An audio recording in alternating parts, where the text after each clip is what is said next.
আজকে আমরা মূলত প্রেস ক্লাবের ম্যানেজিং কমিটি এবং জেনারেল বডিতে আলোচনা হয়েছে। সিদ্ধান্ত অনুযায়ী আজকে আমরা রাজ্য পুলিশের মহানির্দেশক মিস্টার অনুরাগের সাথে আমরা দেখা করি। পুলিশের সব অফিসাররা ছিলেন। তো আমাদের বিভিন্ন কয়েকটা পয়েন্ট নিয়ে আলোচনা করেছি। মূলত প্রথম পয়েন্ট যেটা ছিল সেটা হলো সাংবাদিকদের নিরাপত্তা এবং বিভিন্ন জায়গার যে আক্রমণ হচ্ছে, আসামিদের যে গ্রেপ্তারের ক্ষেত্রে যে পুলিশের ভূমিকাটা এ নিয়ে বিস্তারিত আলোচনা হয়েছে, যে যাতে কোনো চাপের মুখে না থাকে এবং যাতে সবাইকে গ্রেপ্তার করা হয় এবং আইনের আওতায় এনে সময় মতন চার্জশিট দিয়ে যাতে বিচার করা হয়। এটা ছিল এক নম্বর। তারপর ছিল প্রেস্টিগারের অপব্যবহার, কিভাবে প্রেস্টিগারের অপব্যবহার হচ্ছে এগুলো যাতে ইমিডিয়েট বন্ধ করা হয়।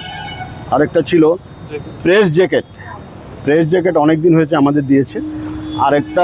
আরেক দফা যাতে প্রেস জ্যাকেট সব সিজনে ব্যবহার করার মতো একটু প্রেস জ্যাকেট যাতে পুলিশ তৈরি করে দেয়, এ ব্যাপারে কথা হয়েছে।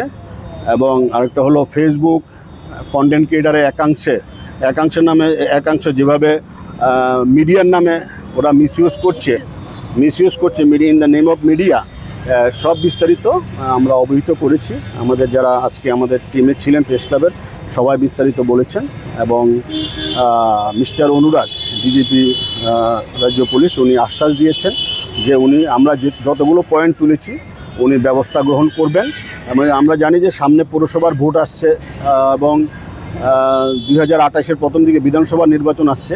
সাংবাদিকরা যাতে ফ্রিলি মুভমেন্ট করতে পারে সারা রাজ্যে, ট্রাইবেল বেল্ট, বাঙালি বেল্ট, সব বেল্টে, এই ব্যাপারে যাতে প্রয়োজনীয় ব্যবস্থা গ্রহণ করা হয় এবং একটা সার্কুলার যাতে পুলিশ মহল থেকে দেওয়া হয় সাংবাদিকদের নিরাপত্তার বিষয়গুলো নিয়ে, এর বিস্তারিত আমরা কথা বলেছি। এবং উনি মনোযোগ দিয়ে শুনেছেন। উনি বলেছেন যে সাংবাদিকদের নিরাপত্তা যাতে সুনিশ্চিত করা হয়, সুনিশ্চিত থাকে এবং এই বিষয়টি উনি প্রয়োজনীয় পদক্ষেপ গ্রহণ করবেন।